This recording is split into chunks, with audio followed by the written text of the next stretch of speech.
Hello everyone, in this video we are going to see the question number 22 of the TS Grewal, page number 4.42. This is chapter number 4, change in profit sharing ratio.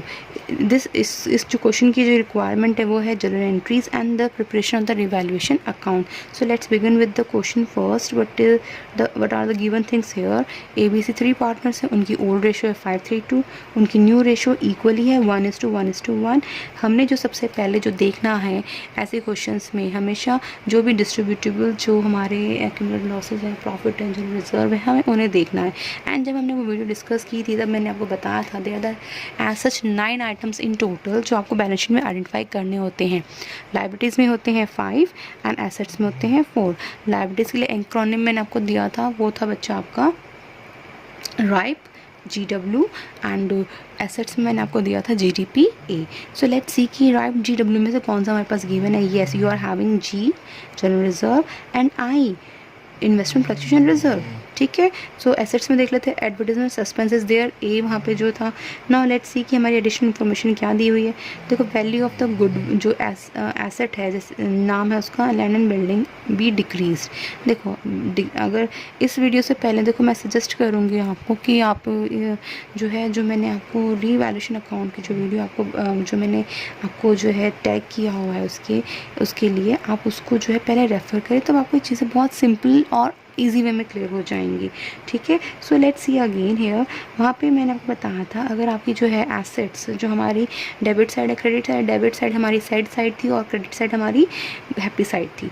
सो यहाँ पे देखो अभी ये है हमारा land and building, भी decrease by building. Assets कम हो गई हैं तो एसेट्स तो अच्छी बात नहीं है, एसेट डिक्रीज होती है तो उनको हम डेबिट करते हैं। तो डेबिट में जाएगा कहाँ, यहाँ जो भी इंफॉर्मेशन मिलेंगी with regard to the assets and liabilities, उसमें से प्रॉफिट और लॉस का जो आपका जो आपका due to the change in profit sharing ratio हुआ है रिकॉन्स्टिट्यूशन के टाइम पे, जब उसका रीवैल्यूएशन में हुआ है, उसको हमने कहाँ दिखाना है, रीवैल्यूएशन अकाउंट में। तो डिक्रीज ये हमें रीवैल्यूएशन अकाउंट में दिखाना होगा। ठीक है, कौन से साइड में, डेबिट साइड में। Value of machinery be increase by 5%। Machinery increase होगी है, इंक्रीज होने का मतलब है एसेट बड़ी है, तो क्रेडिट साइड जाएगा। रिवैल्यूएशन अकाउंट के प्रोविजन है आपने क्रिएट किए हैं, तो क्रिएट करना मतलब कि बिजनेस की लायबिलिटी बड़ी है, तो ये हमारी जाएगी debit side of the revaluation account, set side. Then motorcycle है हमारी एसेट है, अनरिकॉर्डेड थी, अनरिकॉर्डेड एसेट तो बढ़ रही है, बढ़ेगी तो हमारी credit side. Out of the sundry creditor 10,000 is not payable, hence is to be return back. So हमारे जो हमारे सन्ड्री क्रेडिटर्स थे वो थे 90,000 और 10,000 को हमें पे करने की ज़रूरत ही नहीं है। ठीक है, तो हमने इसको कम कर देना है अपनी लायबिलिटी में से, तो मतलब लायबिलिटी आपकी कम हो रही है, तो लायबिलिटी कम होना मतलब कि इट्स अ गुड थिंग, तो इसको हम क्या कर देंगे, क्रेडिट कर देंगे। ठीक है, गुडविल आप इजीली कैलकुलेट कर सकते हो बाय एवरेज प्रॉफिट मेथड। ठीक है, आपको 3 ईयर्स का प्रॉफिट दिया है जिसमें से 2 ईयर परचेजेस है। So next is year 7th है आपका, she was to carry out the work for reconstitution. She एक पार्टनर था जिसने जो है एग्री किया कि रिकॉन्स्टिट्यूशन का जो भी काम है वो करेगा, खुद करेगा, और उसके लिए वो रेम्यूनरेशन लेगा इंक्लूडिंग एक्सपेंसेस। रेम्यूनरेशन सैलरी लेगा, किससे, फर्म से लेगा। ठीक है, तो फर्म के लिए तो एक्सपेंस है, एक्सपेंस के लिए फर्म के लिए जो एक्सपेंस वो जो कर रही है, तो उसके लिए कौन सा अकाउंट में जाना चाहिए अमाउंट बेटा, ये अमाउंट जाना चाहिए रीवैल्यूएशन अकाउंट में। एक्सपेंसेस केम टू 3,000, जो आए एक्सपेंसेस वो 3,000 आए, बट जो फर्म ने उसको जो है इंक्लूडिंग एक्सपेंसेस जो एग्री किया था वो कितना किया था, 5,000 से। तो मेरे लिए जो 3,000 है यहाँ पे वो एक्स्ट्रा इन्फॉर्मेशन है, हमें 5,000 से ही एंट्री करनी है, तो हम इसको रीवैल्यूएशन अकाउंट में दिखाओगे क्योंकि ये फर्म का खर्चा है। फर्म के लिए कौन सा अकाउंट बनेगा यहाँ पे, रीवैल्यूएशन अकाउंट। ठीक है, तो फर्म के लिए लॉस है, एक्सपेंस है, तो उसकी साइड कौन सी बन गई बेटा, कौन सी है, डेबिट साइड। तो ये अमाउंट पर डेबिट साइड जाएगा, हम लिखेंगे इसे टू बैंक क्योंकि फर्म उसको पे कर देगी। टू बैंक ब्रैकेट में अपनी क्लैरिटी के लिए लिख सकते हैं रेम्यूनरेशन और 5,000 अमाउंट हम लिख देंगे। ठीक है, सो लेट्स सी कि हमें इस क्वेश्चन को करना कैसे है। बिगिन विद दी मैंने यहाँ आपके लिए वर्किंग किया हुआ है थोड़ा कि हमें क्योंकि गुडविल थी वहाँ पे गुडविल कैलकुलेट करना था, तो गुडविल 3 ईयर्स का परचेजेस से हमने गुडविल की कैलकुलेशन कर ली, वो है हमारी 3 लाख। ठीक है, एंड क्योंकि मैंने बताया इस चैप्टर में हमने गुडविल को क्या करना होता है, एडजस्ट करना होता है, और एडजस्ट के लिए you need the sacrificing ratio, जिससे हमें पता चलता है कि गेनिंग पार्टनर कौन है और सेक्रीफाइसिंग पार्टनर कौन है। जो हमने ऊपर निकाल लिया है। यहाँ हमारा जो रिजल्ट सेक्रीफाइसिंग रेशियो का आया, दैट इज सेक्रीफाइसिंग रेशियो क्या थी, old ratio minus new ratio. जब हमने इसको जो है ए के लिए अप्लाई किया, ओल्ड रेशियो ए की क्या थी हमारी 5:3:2, ओल्ड रेशियो जो है ए बी सी की हमने यहाँ लिखा हुआ है 5:3:2 और न्यू रेशियो है 1:1:1। तो 5/10 में से 1/3 माइनस किया, 5/30 आया। बी का 3/10 में से 1/3 माइनस किया तो -1/30 आया। फिर सी का 2/10 में से -1/3 माइनस किया तो -4/30 आया। माइनस फिगर मतलब कि they are the gaining partner. वो कौन से पार्टनर हैं, गेनिंग पार्टनर। और प्लस वाला मतलब कि सेक्रीफाइसिंग पार्टनर, इसको हमने क्या करना है क्रेडिट, और गेनिंग पार्टनर्स को हमने क्या करना है डेबिट। ये हमने आपको पहले भी बता रखा है, ठीक है। सेक्रीफाइस जो करेगा उसी को क्रेडिट मिलेगा हर चीज़ का, तो क्रेडिट एक याद रखने वाली लाइन है ये, ठीक है। सो इसको हमने क्रेडिट करना है। तो क्रेडिट पता चल गया मुझे अपनी एंट्री में, डेबिट पता चल गई। तो सबसे पहले हम जनरलाइजेशन की रिवैल्यूएशन अकाउंट भी बनाना है, तो पहले जनरल एंट्री पहले हम रिवैल्यूएशन अकाउंट को कंप्लीट कर लेते हैं। तो रिवैल्यूएशन अकाउंट में सबसे पहले जो है हमारा था बेटा लैंड एंड बिल्डिंग डेप्रिशिएट हुआ था, तो इसकी एंट्री हमारी यहाँ होगी, क्योंकि this is my sad side और this is my happy side, ठीक है। जब आपकी जो है एसेट, जो मेरी जो एसेट है वो जो है कम होगी, जब एसेट जो है कम, एसेट जब है बढ़ेगी और लायबिलिटीज़ जब है कम होगी तो वो बिज़नेस के लिए हैप्पी सिचुएशन होगी। जब मेरी जो है लायबिलिटीज़ बढ़ेगी और एसेट कम होगी तो वो बिज़नेस के लिए जो है सैड सिचुएशन होगी, ठीक है। तो वो हमें उसके अकॉर्डिंग एंट्री करनी है। सो हमारी पहली है लैंड एंड बिल्डिंग डिक्रीज़ होगी। लैंड एंड बिल्डिंग डिक्रीज़ होने का मतलब है 5% से डिक्रीज़ हुई है। एंड हमारी जो बुक्स में वैल्यूज़ थी वो थी लैंड एंड बिल्डिंग की बेटा 3,50,000। 3,50,000 का 5% जब आप कैलकुलेट करेंगे तो लैंड एंड बिल्डिंग की जो वैल्यू डेप्रिशिएट हुई है वो आएगी 17,500, ठीक है। उसके बाद हमारे पास जो एडजस्टमेंट गिवन थी वो थी बेटा कि आपको मशीनरी जो है वो इंक्रीज़ हो गई थी 5% से। मशीन की बुक वैल्यू हमें थी 2,40,000, सो 2,40,000 इंक्रीज़ हुई है, एसेट इंक्रीज़ हुई है, हैप्पी हो गया ये बिज़नेस के लिए जो है सिचुएशन। तो यहाँ पे लिखोगे बाय बिल्डिंग, ठीक है। तो 5% आप निकालेंगे, 5% of the 2,40,000, the amount will comes to you 12,000, right. उसके बाद था बेटा आपका प्रोविज़न था, प्रोविज़न क्रिएट किया था बिजनेस में 5%। प्रोविज़न क्रिएट होना मतलब कि एक लायबिलिटी का बढ़ना, liability is a sad thing to the business, बढ़ रही है, तो यहाँ आ जाएगा प्रोविज़न फॉर डाउटफुल डेट्स, वो हमारा 5% क्रिएट हुआ था। एंड प्रोविज़न की वैल्यू बेटा हमारे पास जो गिवन है वो है 50,000, ठीक है। एंड हमारी जो वैल्यू आ जाएगी वो आ जाएगी इसमें 2,500। उसके बाद हमारे पास गिवन था मोटरसाइकिल। मोटरसाइकिल की वैल्यू जो है वो हमारी इंक्रीज़ हो रही थी। हमारी बुक वैल्यू जो थी मोटरसाइकिल की वो थी बच्चे हमारी जो गिवन थी वो हमें गिवन थी, सॉरी ये हमारी अनरिकॉर्डेड थी। मोटरसाइकिल जो थी हमारी by motorcycle, this is your unrecorded asset, unrecorded asset थी, तो वो हमारी एसेट बढ़ी तो 20,000 से, ठीक है। उसके बाद हमारा क्रेडिटर्स हमारे 10,000 से कम हो गए, तो वो भी अच्छी बात है बिज़नेस के लिए। बाय क्रेडिटर्स कितना 10,000 से कम हो गए थे, ठीक है। गुडविल हमने फाइंड कर ली थी। एक एक्सपेंस था जो सी ने जो सारी रिकॉन्स्टिट्यूशन की जिम्मेदारी ली थी कि वो जो है सारी रिकॉन्स्टिट्यूशन फॉर्मेलिटी को करेगा, तो उसको रेम्यूनरेशन देगा। कौन देगा? फर्म देगा। एंड फर्म अपने लिए जो अकाउंट बनाती है वो रिवैल्यूएशन अकाउंट बनाती है, तो ये एज एक्सपेंस फर्म अपने अकाउंट में ही दिखाएगी एंड उसको देगा वो कितना 5,000, ठीक है। सो हम इसको सिंपली जो है यहाँ पे क्लोज कर देंगे। हमारा बहुत सिंपल ही ट्रांजेक्शन थी यहाँ पे 42,000 यह आ जाएगा to profit transfer to A B C's capital account. So balancing figure जो बचा आएगी यहाँ पे आपकी आएगी 17,000। सो ए का जो अमाउंट आएगा आपका, एंड ये हमारा ओल्ड रेशो में 3:5:3:2 में आप बांटेंगे, ठीक है। ओल्ड पार्टनर अपने जो भी चेंजेस कॉन्स्टिट्यूशन की डेट तक आते हैं, उससे जो प्रॉफिट एंड लॉस होगा वो आपस में ही उसको जो है डिस्ट्रीब्यूट करेंगे। तो ए का अमाउंट आएगा 8500, बी का आएगा 5100, सी का आएगा 3400, ठीक है, और आपका ये बाहर अमाउंट आ गया 17000, ठीक है। सो ये थे हमारा रिवैल्यूएशन अकाउंट। इसके बाद ये जो वैल्यूज़ है ये हमारी ट्रांसफ़र होती है पार्टनर्स कैपिटल अकाउंट में।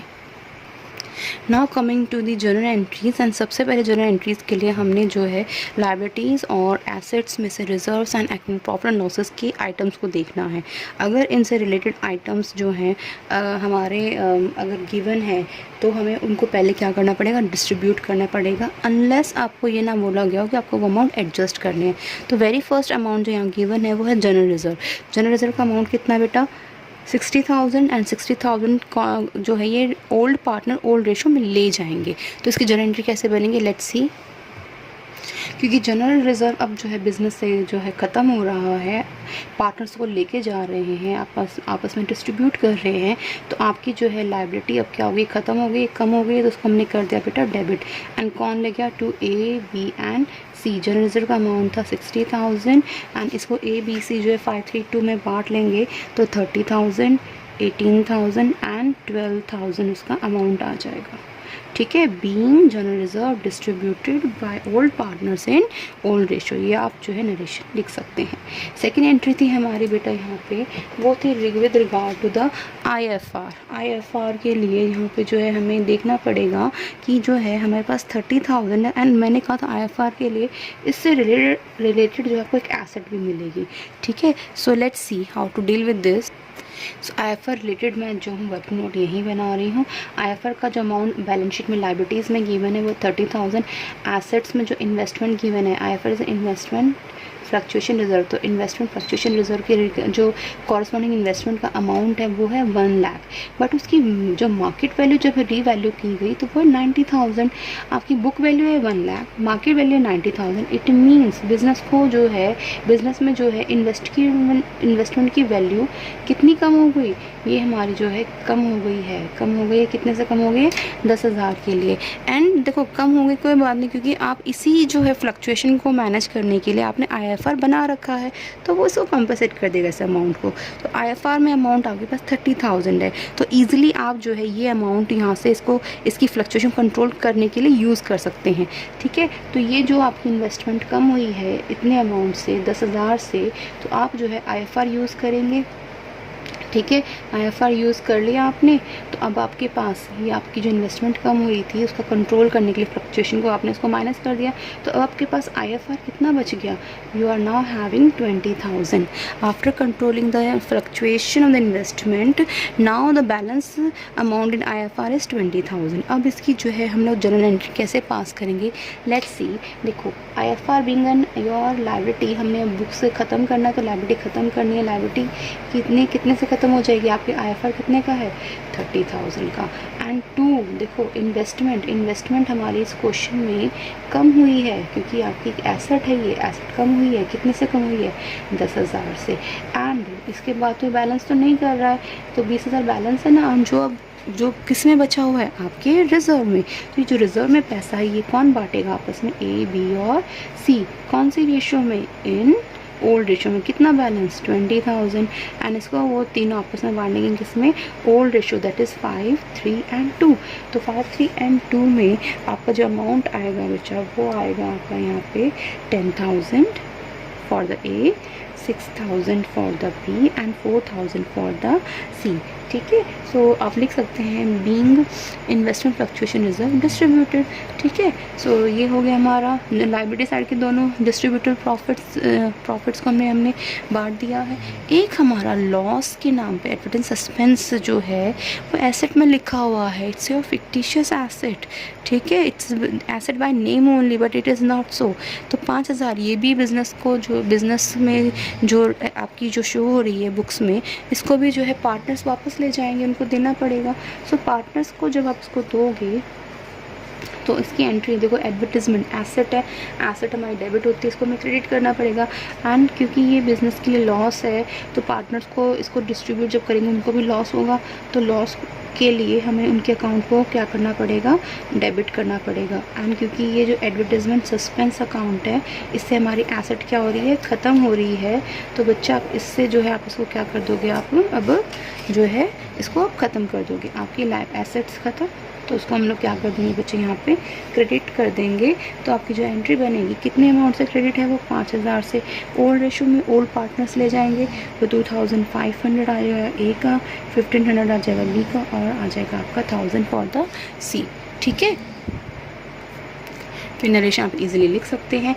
Now the entries are related with the आपकी रीवैल्यूएशन अकाउंट जब हमने बनाया था, मैंने आपको कहा था 3 एंट्रीज बनती हैं रीवैल्यूएशन अकाउंट की, एक क्रेडिट साइड की, एक डेबिट साइड की और एक प्रॉफिट की या लॉस की। तो डेबिट साइड की आपकी क्या बन जाएगी entry, just see, it's on you, debit से बनाओ क्रेडिट से बनाओ। I will just start from the credit side. तो क्रेडिट आइटम्स मेरे पास कौन कौन से हैं, यहाँ पे 4th entry for the revaluation. एक तो है बिल्डिंग अकाउंट, डेबिट करना पड़ेगा हमें। देन बेटा आपका मोटरसाइकिल अनरिकॉर्डेड थी जो, और एक क्रेडिटर्स, इनको हमने डेबिट किया। और रिवैल्यूएशन अकाउंट, क्योंकि क्रेडिट वाले एंट्रीज कर रहे हैं रिवैल्यूएशन की, तो रिवैल्यूएशन अकाउंट में यहाँ लिख दिया। ठीक है, आपका 12000 यहाँ आ गया, 20000 जो है मोटरसाइकिल का आ गया बेटा, 10000 आपका जो है क्रेडिटर्स का आ गया, टोटल अमाउंट आ गया 42000 यहाँ पे। ठीक है, तो आप इजीली यहाँ लिख सकते हैं नरेशन को। फिर जो सेकंड एंट्री रिवैल्यूएशन कौन से बनेगी, वो बनेगी आपकी डेबिट साइड की। अब डेबिट साइड की तो रिवैल्यूएशन अकाउंट को अब डेबिट कर दिया हमने, and to land and building, and to आपका प्रोविजन फॉर डाउटफुल डेब्ट, एंड टू बैंक जो आपका रेम्यूनरेशन के रिगार्डिंग था। तो अमाउंट हमने लिख दिया 17500, 2500 और बेटे आ गया 5000। ठीक है, टोटल आ गया आपका 25000। ठीक है, अब देखो हमने रिवैल्यूएशन अकाउंट अगर खोल रखा तो बेटा उसको क्लोज भी करना पड़ेगा। एंड क्लोजिंग में आपको पता है आपका प्रॉफिट आया था, तो revaluation account to debit to A, to B और टू सी, आप इसके अमाउंट को ट्रांसफ़र कर देंगे। आपका रिवैल्यूएशन का प्रॉफिट आया था 17000। ठीक है, और जो ए बी सी में जो बढ़ जाएगा 8500, 5700 और 3400। राइट, सो ये मेरी रिवैल्यूएशन अकाउंट की यहाँ पे 3 एंट्री बनी है। उससे पहले हमने जनरल रिजर्व बनाया, IFR बनाया और एडवर्टाइजमेंट सस्पेंस अकाउंट की डिस्ट्रीब्यूशन बनाया। एक लास्ट एंट्री हमारी रहती है विद रिगार्डिंग टू द, हमारी है वो गुडविल। गुडविल को एडजस्ट करना, तो हमारे पास सेक्रीफाइसिंग गेनिंग पार्टनर्स गिवन है। गेनिंग पार्टनर मेरा यहाँ बी है और सी है, और 2 सेक्रीफाइसिंग पार्टनर सिर्फ ए है। उनका जो बी का शेयर है वो है 1/30, सी का शेयर जो है वो है 4/30 और ए का शेयर है वो 5/30।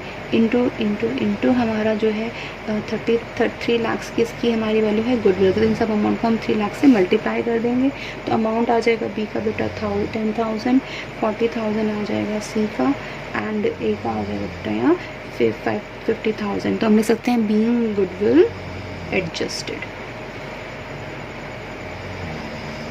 ठीक है, तो ये हमारी जो है सारी जर्नल एंट्रीज थी। सो आई होप आपको क्लियर हो गया होगा। यहाँ पे हमने रिवैल अकाउंट का जो है प्रॉफिट ट्रांसफ़र किया था, profit transfer to partners capital account. ठीक है, so that's all about for this video. Next video में हम नेक्स्ट क्वेश्चन लेके आएंगे बच्चे।